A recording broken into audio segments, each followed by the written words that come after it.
அனைவருக்கும் வணக்கம். நான் காயத்ரி கிருஷ்ணன். புழுங்கல் அரிசியை வச்சு சூப்பரான ஒரு டிஃபன் ரெசிபி தான் ஃப்ரெண்ட்ஸ் பார்க்க போகிறோம். குழந்தைங்கள்லாம் அவ்வளோ விருப்பப்பட்டு சாப்பிடுவாங்க. வாங்க வீடியோக்குள்ளே போய் பார்க்கலாம். ரொம்ப ஹெல்த்தியான ரெசிபி. வீடியோ ஃபுல்லாக பார்த்துட்டு மறக்காமல் நம்ம சேனலை சப்ஸ்கிரைப் பண்ணிவிட்டு எங்களுக்கு சப்போர்ட் பண்ணுங்கள்.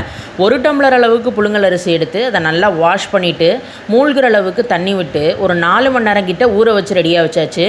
இப்போ ஊறின புழுங்கல் அரிசியை நல்லா தண்ணி எல்லாத்தையும் ட்ரைன் பண்ணிவிட்டு இதை வந்து மிக்ஸி ஜாருக்கு ஆட் பண்ணிவிடுங்க.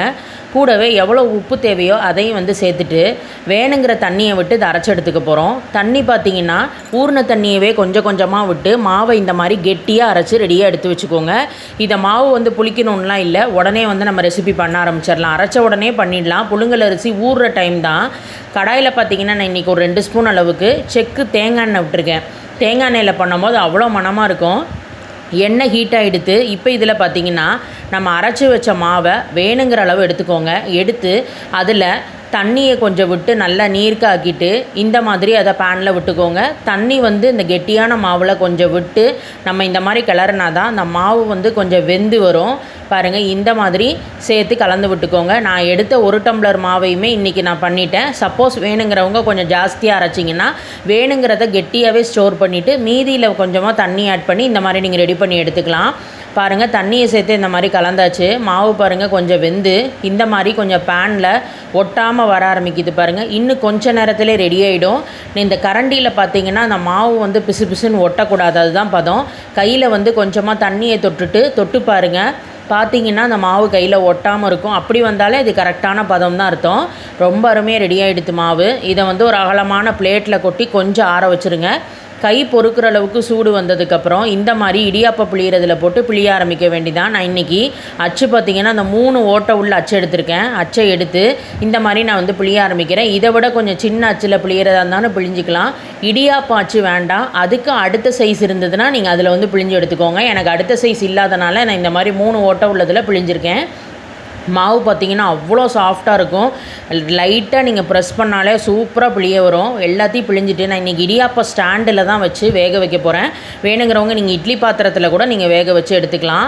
பாருங்கள், ஒரே டைமில் நமக்கு 6 பிளேட்ஸுமே ரெடியாகி வந்துடும். இந்த மாதிரி எல்லாத்தையும் செட் பண்ணி நான் வச்சுட்டேன். இட்லி பாத்திரத்தில் அடியில் தண்ணி வச்சுருக்கோம்.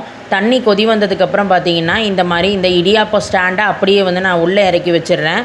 மிதமான சூட்லேயே இது எல்லாமே ரெடியாகணும். இது ரெடியாகட்டும், மூடி வச்சிடலாம். 10 மினிட்ஸ் அப்படியே இருக்கட்டும். அப்போ தான் எல்லாமே நல்லா வேகும்.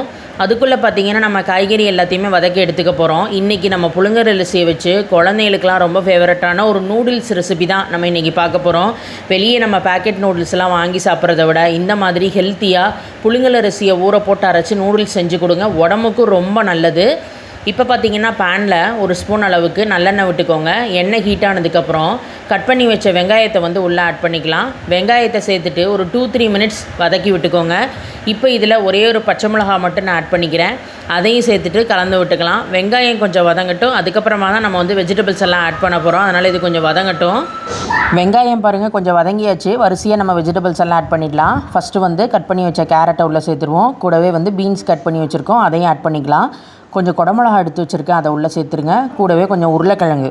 இத்தனை வெஜிடபிள்ஸ் நான் போடுறேன். வேணுங்கிறவங்க நீங்கள் பட்டாணி சேர்க்குறதா இருந்தாலும் சேர்த்துக்கலாம். எல்லாமே உங்களோட சாய்ஸ் தான். இப்போ இது எல்லாத்தையும் சேர்த்துட்டு மெதுவாக மிக்ஸ் பண்ணி விட்டுக்கோங்க. காய்கறிகள் எல்லாமே கொஞ்சம் வதங்கணும். அதனால் அடுப்பை மிதமான சூட்டிலே வச்சுட்டு இதை நம்ம கலந்து விட்டுக்கலாம். நம்ம புழுங்கல் அரிசிக்கு மட்டும்தான் செப்பரேட்டாக நம்ம உப்பு போட்டு அரைச்சிருந்தோம். இப்போ இதுக்கு காய்கறிக்கு தனியாக கொஞ்சம் உப்பு போட்டுக்கோங்க. அதோடு சேர்த்து கலந்து விட்டுருங்க. இப்போ இதை நம்ம மூடி போட்டு மூடி வைக்க போகிறோம். மிதமான சூட்டிலே காய்கறிகள் எல்லாமே வேகட்டும். அது வேகிறதுக்குள்ளே நம்ம இதுக்கு ஒரு மசாலா பேஸ்ட்டு தான் ரெடி பண்ண போகிறோம். நம்ம நூடுல்ஸ் பண்ணுறதுனால நம்ம எந்த விதமான ஆர்டிஃபிஷியல் சாஸ் சேர்க்காமல் வீட்டிலே ஒரு பேஸ்ட் ரெடி பண்ணி அதை வச்சு நம்ம இன்றைக்கி நூடுல்ஸ் பண்ண போகிறோம். மிக்ஸி ஜாரில் பார்த்திங்கன்னா ஒரு 2 வரமிளகா போட்டிருக்கேன். கூடவே கொஞ்சம் இஞ்சியை துருவி உள்ளே ஆட் பண்ணிக்கலாம். 1/2 ஸ்பூன் அளவுக்கு காஷ்மீரி ரெட் சில்லி பவுடர் சேர்த்துருக்கேன் ஒரு கலருக்காக. கூடவே 2 பழுத்த தக்காளி பழம் அதையும் ஆட் பண்ணியிருக்கேன். எல்லாத்தையும் சேர்த்துட்டு இப்போ நம்ம இதை அரைச்சி எடுத்துக்க போகிறோம். வீட்டிலே நம்ம இந்த மாதிரி ஹோம்மேட் சாஸ் ரெடி பண்ணியாச்சு. இப்போ இதில் வந்து நம்ம இந்த காய்கறிகளில் ஆட் பண்ண போகிறோம். பாருங்கள், வெஜிடபிள்ஸ் எல்லாமே வதங்கி வந்தாச்சு. இப்போ இதில் நம்ம மிக்ஸி ஜாரில் அரைச்சி வச்ச அந்த பேஸ்ட்டை வந்து உள்ளே சேர்த்துக்க போகிறோம். எல்லாத்தையும் சேர்த்துட்டு கலந்துக்கலாம். நான் போட்ட அளவு இந்த காய்கறிகளுக்கு சரியாக இருக்கும். நீங்கள் கூட எடுக்கிறீங்களோ குறைச்சி எடுக்கிறீங்களோ அதுக்கேற்றவாறு நீங்கள் இந்த பேஸ்ட்டை வந்து ரெடி பண்ணிவிட்டு உள்ளே ஆட் பண்ணிக்கோங்க. ஏன்னா இந்த பேஸ்ட்டு தான் டேஸ்ட்டே தூக்கி கொடுக்கும். அதனால் அதுக்கேற்ற மாதிரி நீங்கள் இன்க்ரீடியன்ட்ஸ்லாம் போட்டுக்கலாம். இப்போ பார்த்தீங்கன்னா இட்லி பாத்திரத்தில் நூடுல்ஸ் எல்லாமே ரெடியாகி வந்தாச்சு. அந்த பிளேட்ஸ் எல்லாத்தையும் எடுத்து வெளியே வச்சுட்டேன். கொஞ்சம் ஆறணும். ஆறுனதுக்கப்புறம் தான் நம்ம இந்த மாதிரி நூடுல்ஸ் மாதிரி உதிரியாக எடுக்க முடியும். அதனால் கொஞ்சம் அப்படியே ஆற விட்டுருங்க. இப்போ எல்லாமே ஆறி நான் இந்த மாதிரி உதுத்து ரெடியாக வச்சுருக்கேன். உங்களுக்கு பார்த்தாலே தெரியுது பாருங்கள், இந்த மாதிரி இருக்கும். நூடுல்ஸ் வந்து இந்த மாதிரி ரெடி பண்ணி எடுத்து வச்சுக்கோங்க. இப்போ இங்கே சாஸோடு சேர்த்து ஒரு 2-3 மினிட்ஸ் வெஜிடபிள்ஸ் எல்லாமே சேர்ந்து அந்த எசன்ஸ் எல்லாம் இறங்கி வதங்கி வந்தாச்சு. இந்த டைமில் நம்ம ரெடி பண்ணி வச்ச அந்த நூடுல்ஸை வந்து உள்ளே சேர்த்துக்க போகிறோம். இந்த மாதிரி உதிரியாக உதுத்த மாதிரி அப்படியே வந்து உள்ளே ஆட் பண்ணிக்கோங்க. அப்போ தான் வந்து எல்லாமே நல்லா சேர்ந்து வரும். பார்க்குறதுக்கே எவ்வளோ அருமையாக இருக்குது பாருங்கள். வீட்டிலே ஹெல்த்தியாக குழந்தைங்களுக்கு இந்த மாதிரி நம்ம நூடுல்ஸ் செஞ்சு தரலாம். நினச்சப்பெல்லாம் நம்ம வந்து பண்ணிடலாம். புழுங்கல் அரிசி உடம்புக்கும் நல்லது. ரெடி பண்ணி வச்ச எல்லா நூடுல்ஸையுமே உள்ளே சேர்க்க சைட் பை சைடாக நம்ம வந்து மிக்ஸ் பண்ணி விட்டுட்டே இருக்கணும். அப்போ தான் வந்து எல்லாமே சேர்ந்து வரும்.